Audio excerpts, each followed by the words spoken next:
Mesdames, il existe un comportement que la quasi-totalité des femmes n'osent pas avoir en présence d'un homme, et qui pourtant déclenche en lui quelque chose d'irrésistible.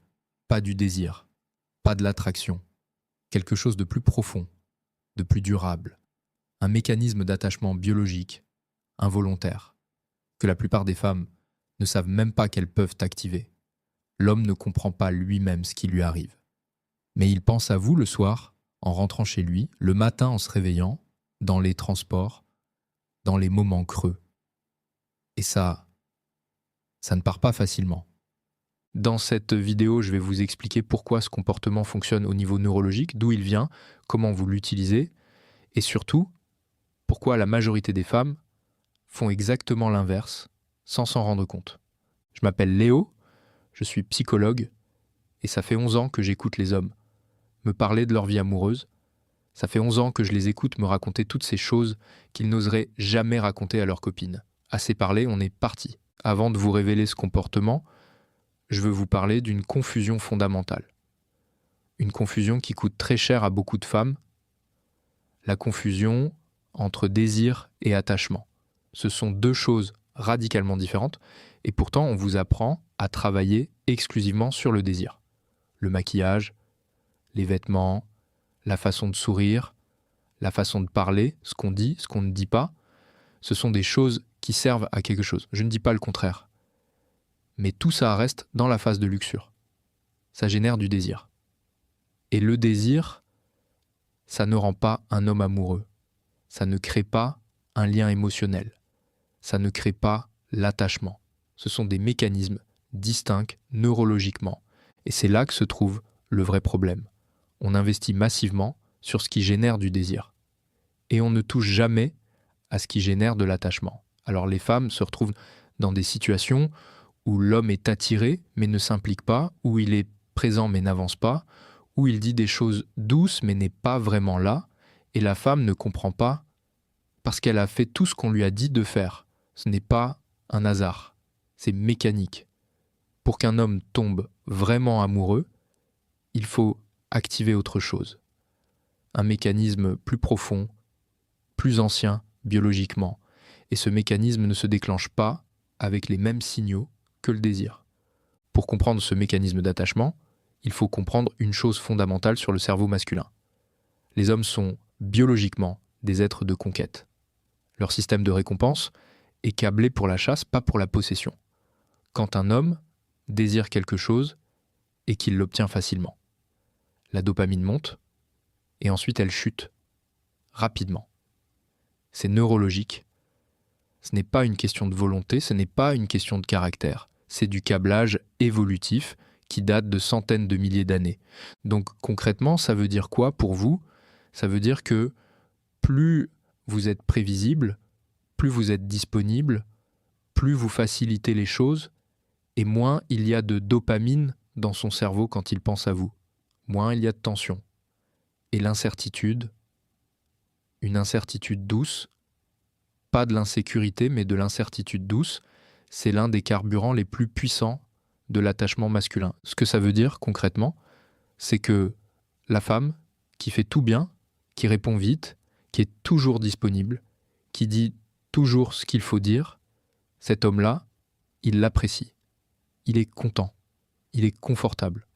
Mais il ne tombe pas amoureux parce que le circuit de la dopamine n'est jamais vraiment activé dans ce qu'il a de plus profond. Il n'y a pas de manque, pas de moment où il se dit « j'aurais voulu que ça dure encore ».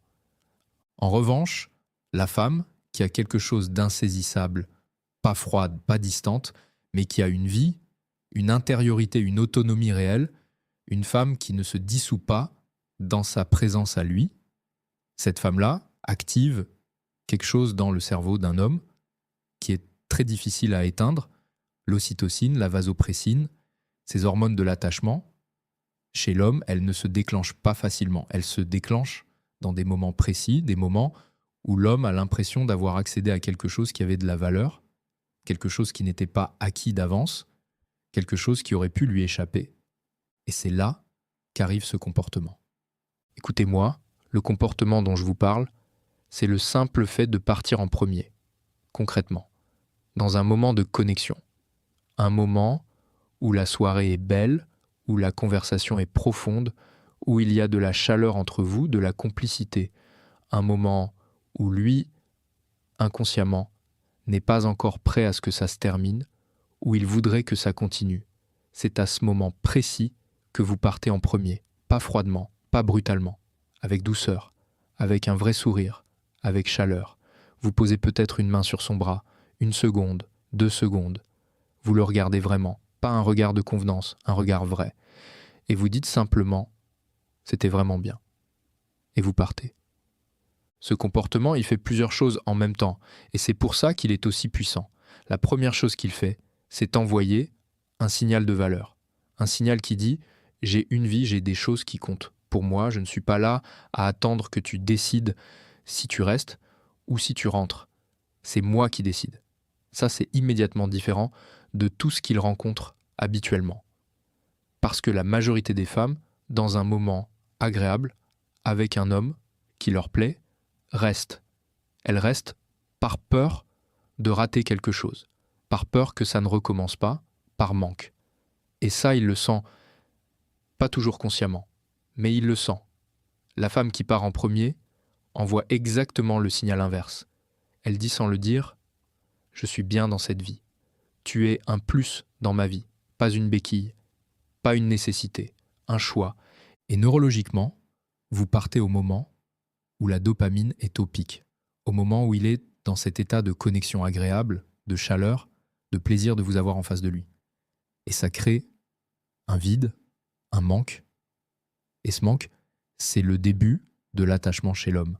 Parce que le cerveau masculin va vouloir retrouver ce pic, il va vouloir recréer ce moment, et pour ça, il va penser à vous, il va vous contacter, il va créer des opportunités pour vous revoir, il va mettre de l'énergie dans la relation.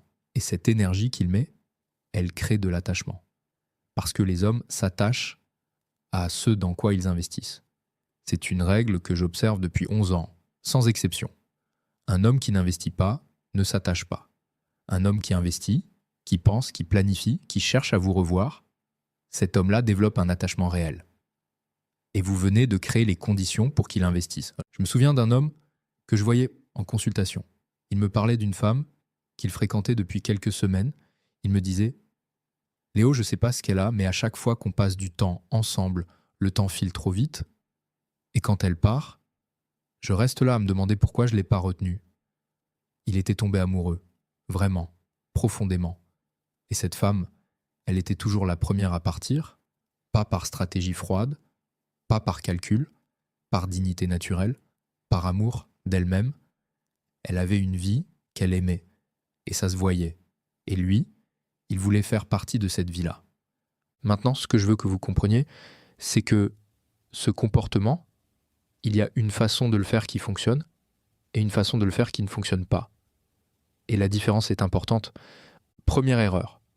La chose la plus courante que je vois quand des femmes essayent d'appliquer ce principe, c'est de partir sans connexion préalable. Partir en premier ne fonctionne pas si avant de partir, il n'y a pas eu de chaleur, pas de vrai échange, pas de regard, pas de ce moment partagé dont je vous parle. Ce comportement fonctionne parce que vous partez au pic d'un moment de connexion. Si vous partez dans le froid ou dans le vide, vous ne créez pas un manque, vous créez une distance. Et la distance, ça ne génère pas d'attachement. Ça génère soit de l'anxiété, soit du détachement. Jamais de l'amour. Donc avant de partir, soyez vraiment présente, vraiment là, légère, chaleureuse, authentique. Et ensuite partez. C'est précisément ce contraste entre la chaleur que vous montrez et le fait que vous partez quand même qui crée la puissance du comportement. Pas l'un sans l'autre. Deuxième erreur, les femmes partent en première. Et ensuite elles attendent. Elles vérifient leur téléphone toutes les 10 minutes.